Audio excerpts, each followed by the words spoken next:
कक्षा 12 विषय अर्थशास्त्र। आज हम अध्याय 15 राष्ट्रीय आय के समुच्चय, इसके बारे में हम चर्चा करेंगे।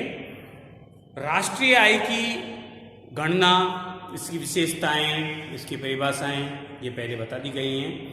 अब राष्ट्रीय आय के समुच्चय, जिसमें पहला हमारा पॉइंट है बाजार कीमत पर सकल घरेलू उत्पाद। सकल घरेलू उत्पाद आपने 10th में सामाजिक में भी पढ़ा होगा, जीडीपी वहां पे आई है। ग्रॉस डोमेस्टिक प्रोडक्शन, सकल घरेलू उत्पाद। अब यहां हम इसको बाजार कीमत, मार्केट प्राइस पर पढ़ रहे हैं। तो सबसे पहले तो हम जीडीपी यानी सकल घरेलू उत्पाद किसे कहते हैं, तो देखिए इसकी परिभाषा है सकल घरेलू उत्पाद की एक देश की भौगोलिक सीमा में, एक देश की भौगोलिक सीमा में देश के निवासियों, अब हमारे देश में कंपनियां हैं बाहर की, विदेशी निवासी भी हैं, इनके द्वारा उत्पादित अंतिम वस्तुओं व सेवाओं के मूल्य का योग एक वित्तीय वर्ष में, वो सकल घरेलू उत्पाद कहलाता है। एक वित्तीय वर्ष में एक देश की भौगोलिक सीमा, जो हमारा भारत देश है जैसे, तो इसकी जो भौगोलिक सीमा है उसके अंदर जो भी हैं कंपनियां उत्पादन कर रही हैं, विदेशी निवासी उत्पादन कर रहे हैं, जो भी वस्तुएं और सेवाएं, अंतिम वस्तु और सेवाएं, उनके मूल्य का योग GDP MP, gross domestic production, market price पर। अब इसका एक सूत्र दिया है जीडीपी एमपी यानी ग्रॉस डोमेस्टिक प्रोडक्शन, सकल घरेलू उत्पाद बाजार कीमत पर C plus I plus ji plus H minus N.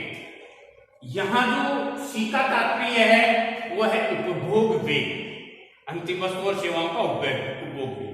I का मतलब है यहाँ विनियोग व्यय, और G का मतलब है सरकारी व्यय, और X माइनस एन यानी शुद्ध निर्यात, हमारे देश ने कितने निर्यात किए।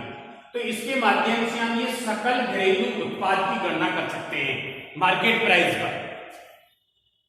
अब इसको दूसरा नाम दिया है बाजार कीमत पर शुद्ध घरेलू उत्पाद। ये जो सकल घरेलू उत्पाद है, जो हमने अभी जीडीपी एमपी सकल घरेलू उत्पाद याद किया है, यदि इसमें से हम डेप्रिसिएशन, डीपी डेप्रिसिएशन यानी ह्रास, वो यदि घटा देते हैं तो हमारे को बाजार कीमत पर शुद्ध घरेलू उत्पाद, नेट डोमेस्टिक प्रोडक्शन प्राप्त हो जाता है। और जैसे ही नेट डोमेस्टिक प्रोडक्शन प्राप्त होता है तो इसका दूसरा साधन लागत पर शुद्ध घरेलू उत्पाद, national domestic production factory cost, साधन लागत पर। तो इसमें से इनकम टैक्स, इनडायरेक्ट टैक्स, अप्रत्यक्ष कर, ये घटा देंगे, और जो सरकार द्वारा सब्सिडी मिलती है वो जोड़ देंगे। इसलिए ये तीनों एक जैसे रिलेटेड हैं। और ये पहला समुच्चय हमारा, जो हम राष्ट्रीय आय के समुच्चय पढ़ रहे हैं, उसमें पहला समुच्चय जीडीपी एमपी। ये जीडीपी एमपी ज्ञात करने का सूत्र है C प्लस आई प्लस जी।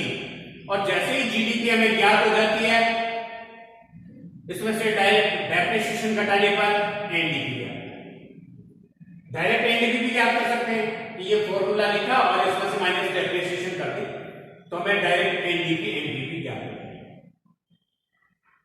साधन लागत पर इसमें से केवल अप्रत्यक्ष कर, इनडायरेक्ट टैक्स घटा दें और सब्सिडी जोड़ दें, तो हमें फैक्ट्री कॉस्ट पर, ये दोनों एनडीपी हैं, लेकिन ये मार्केट प्राइस यानी बाजार कीमत पर है, और ये साधन लागत यानी फैक्ट्री कॉस्ट के ऊपर है। तो ये हुआ हमारा बाजार कीमत पर सकल घरेलू उत्पाद। इसी के बराबर में दूसरा बाजार कीमत पर सकल राष्ट्रीय उत्पाद, सकल राष्ट्रीय उत्पाद, gross net production, gross national production MP. इसमें जो हमने जीडीपी ज्ञात की है, वो जीडीपी एमपी ज्ञात की है, उस जीडीपी एमपी में एनएफआईए, यहां पर एनएफआईए शुद्ध आय,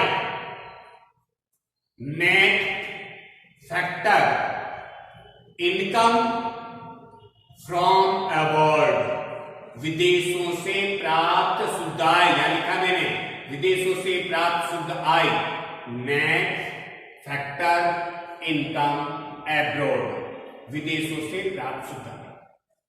जो हमारी जीडीपी एमपी आई है, ये जीडीपी एमपी जो आई है, जीडीपी एमपी, इस जीडीपी एमपी में विदेशों से प्राप्त शुद्ध आय जोड़ दें तो जीएनपी एमपी आ जाएगी। यह एक और दूसरा डायरेक्ट फार्मूला है, ये भी लगा सकते हैं कि जीएनपी एमपी ज्ञात करने के लिए हम डायरेक्ट जीडीपी वाला फार्मूला लगा दें पहले। ये जीडीपी वाला फार्मूला हो गया और इसमें विदेशों से प्राप्त शुद्ध आय जोड़ दें तो ये डायरेक्ट ये और ये दोनों एक ही हैं, लेकिन इसमें हमने जीडीपी निकाल के दी हुई है। यदि जीडीपी नहीं दे रखी तो जीडीपी का फॉर्मूला भी इसमें लगा दें।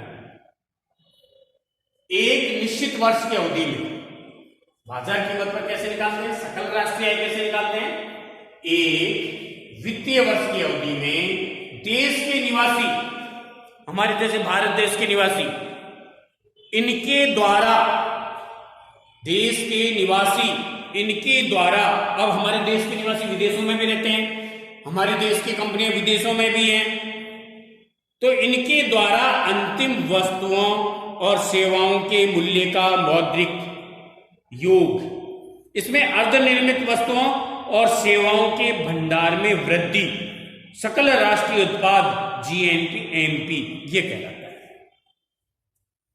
हमारे देश के निवासी, हमारे देश में जो विदेशों में रह रहे हैं वो निवासी, हमारे देश की कंपनियां जो विदेशों में काम कर रही है वो एक वित्तीय वर्ष में इनके द्वारा उत्पादित अंतिम वस्तुएं, वो सेवाएं, और उसके साथ साथ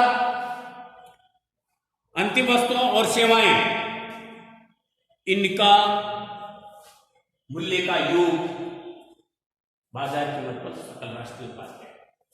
अब यहां जो हमने ये सूत्र दिया है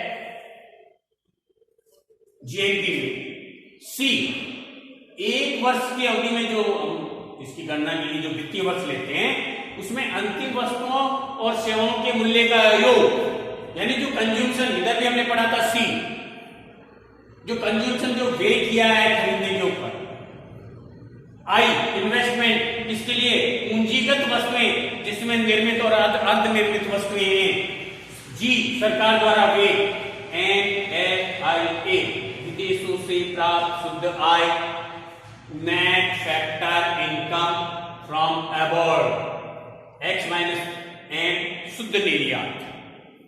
तो आज हमने ये दो समुच्चय पढ़े हैं, बाजार कीमत पर सकल घरेलू उत्पाद और बाजार कीमत पर सकल राष्ट्रीय उत्पाद, GDP एमपी और GNP एमपी, ये दो समुच्चय पढ़े हैं। अगले वीडियो में इसके आगे